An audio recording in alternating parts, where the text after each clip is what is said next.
Namaskar. Welcome to chapter 23 of Learning Stellar Astrology. We will look at an interesting case today.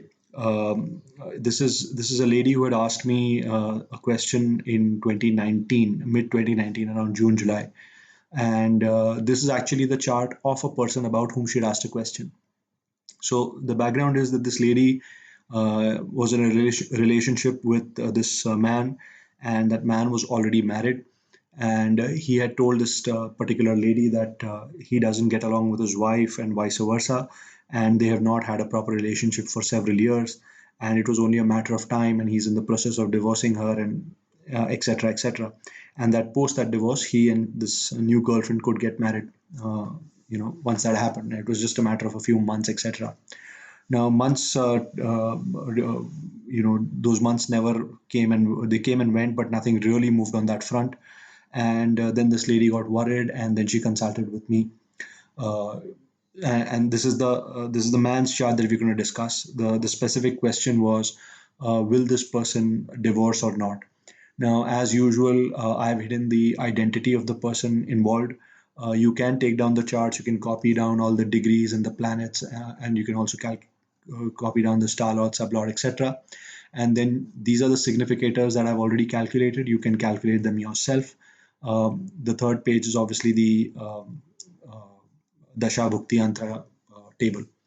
So this question was asked sometime in 2019. So there was a Ketu Mahadasha. So generally, when this question was asked, the first thing I look at is the cuspal sublord of the seventh house. Now, the cuspal sublord of the seventh house, you can see the seventh cusp is here, is Rahu. Now, what does the cuspal sublord signify? It signifies the quality of that house, as in what that house is going to give you, and what is the nature of that offering. Is it good? Is it bad? Is it denied? Things like that. So let's look at Rahu first.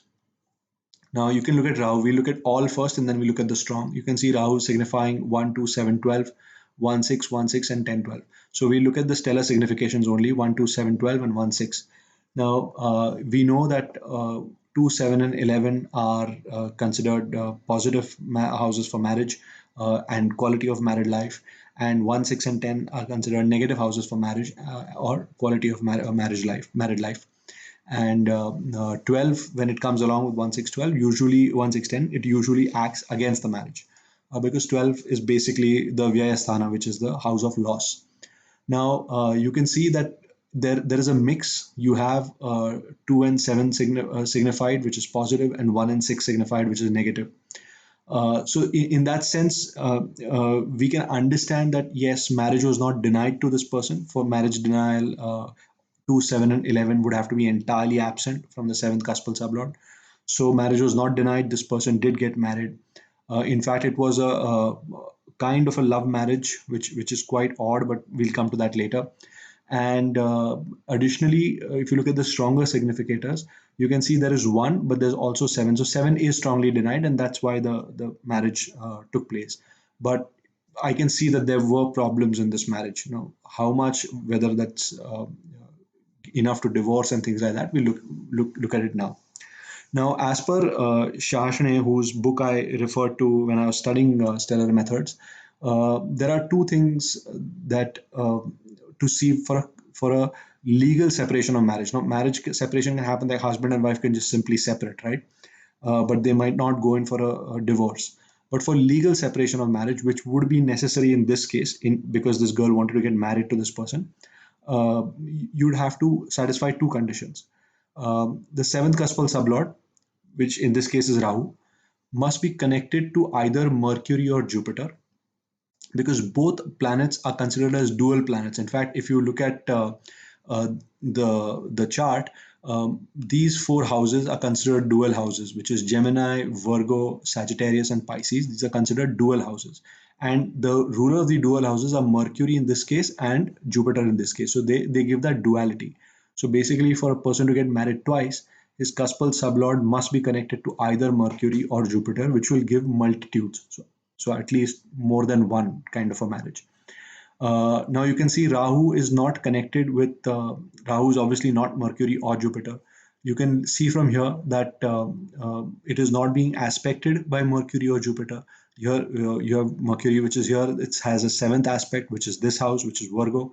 You have Jupiter, which has got three aspects, which are 5, 7, and 9. So 1, 2, 3, 4, 5, no, 6, 7, no, 8, 9, no, because Rahu is existing over here.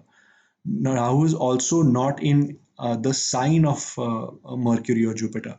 Now, all in all, you can see that Rahu has absolutely no connection with Mercury or Jupiter. So, even if this person divorces, the chances of him getting married the second time are very less.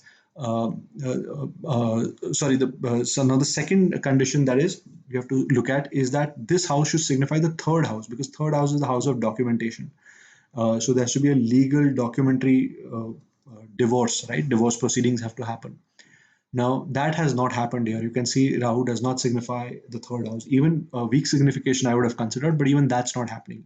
It is in fact signifying second house, which is Marak of the third house. So both conditions, the seventh cuspal sublord being linked to or related to in any way to Mercury and Jupiter, it's not being satisfied. The seventh cuspal sublord signifying the third house again is not being signified. So the first impression is this person's not going to divorce.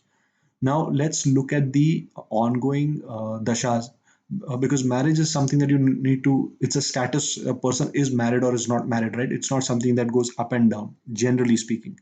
So for that, for me, it was necessary to look at dashas more than bhuktis or antras.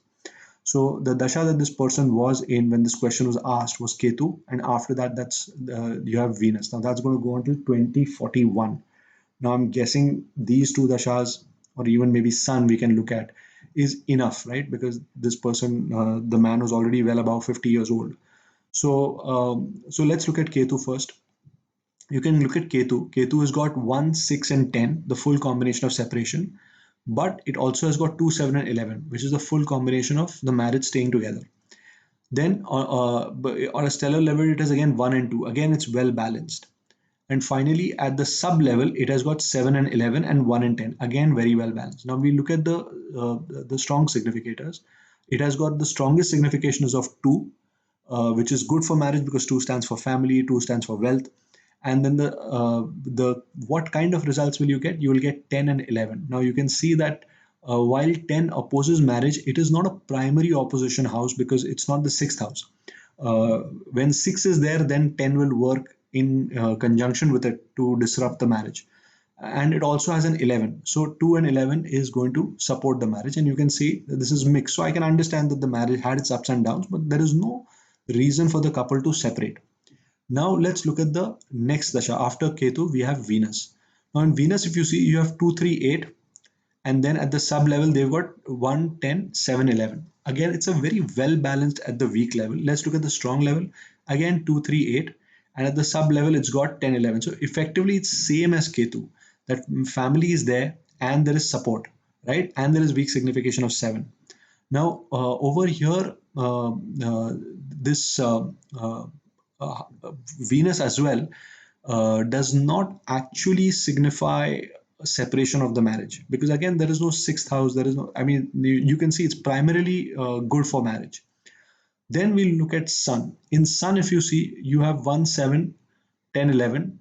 Again, balanced, so it's mixed. Ups and downs will be there, but the marriage will sustain. And then at the sub level, you have 1 and 1, 6, and 2 and 7. Again, this is a mixed kind of a this thing. So it's not saying that the marriage will not exist. A marriage will exist.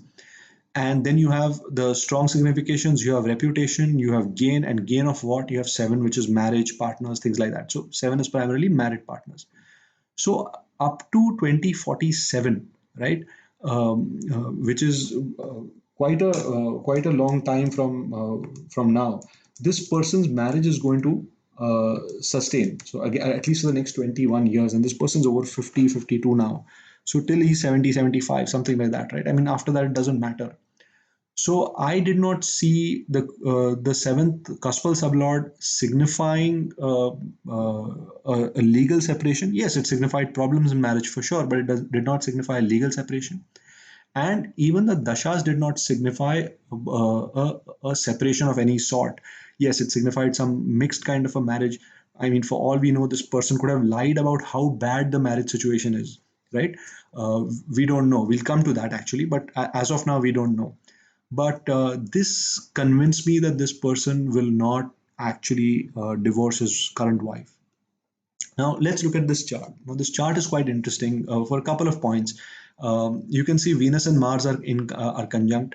Uh, Generally, people think that only within 5 or 7 degrees we should take conjunctions. I kind of look at them by Rashi. So if two grahas are in one Rashi, then I will consider them as conjunct.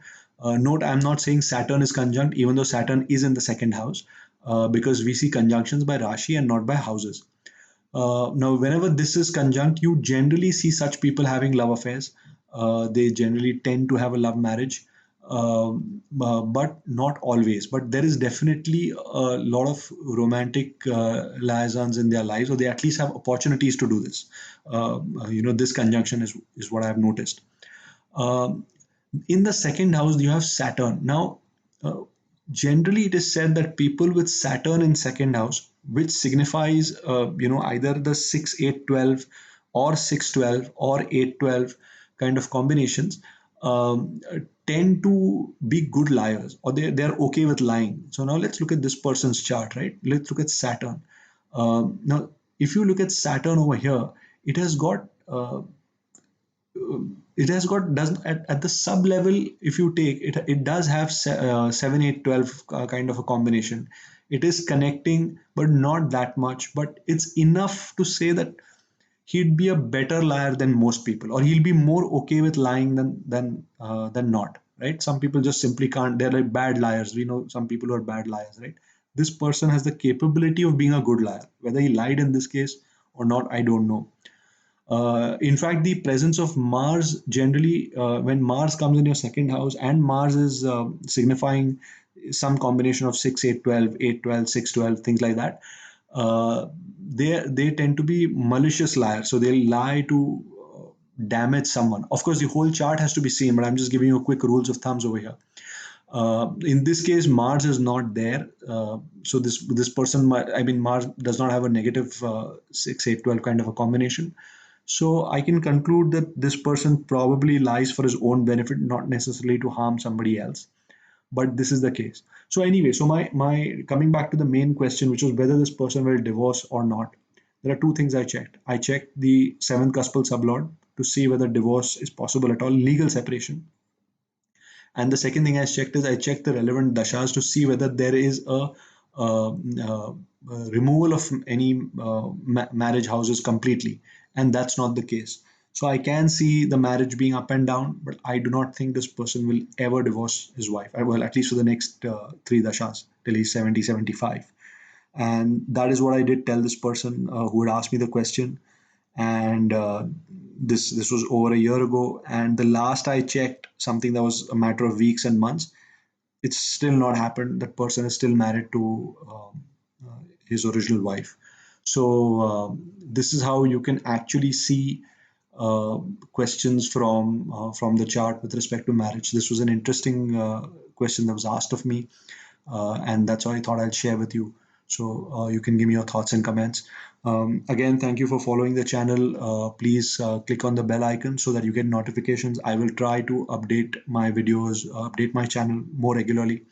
Do figure out how to do the significators. If anyone has any issues, please feel free to put it in the comments. Thank you.